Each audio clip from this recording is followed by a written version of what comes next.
las torres de Quart al Miquelet, Valencia entera vibra durante las fiestas de las fallas que tienen, antes de la crema, aspectos tal vez menos conocidos. Uno de ellos es la entrega de premios a las distintas fallas que son recogidos por las comisiones falleras, las cuales desfilan ante una tribuna levantada delante del ayuntamiento.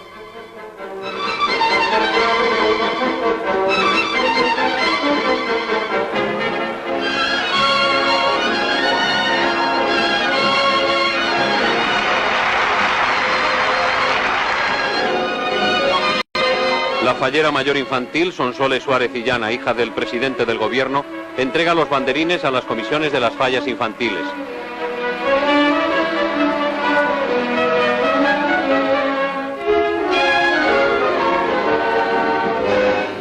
Y la señorita María Teresa Martínez Hueso Ferrer, con las autoridades valencianas, preside la entrega de los premios mayores.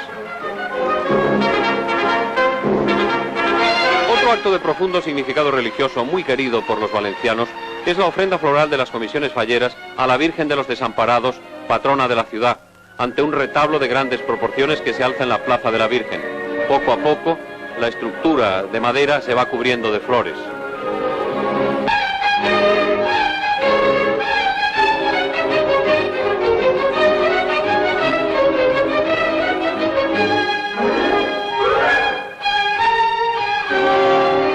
Este año, la esposa del presidente del gobierno presenció la ofrenda que duró varias horas. Este es el momento en que su hija Sonsoles, fallera mayor infantil, entrega su ramo de flores.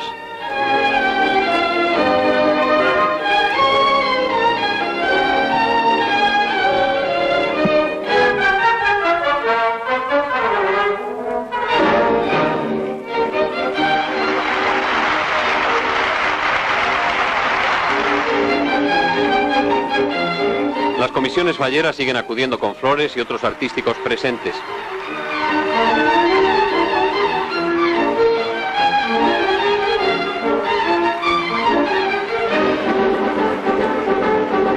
Y mientras cae la noche, el retablo de la Virgen se va cubriendo de flores.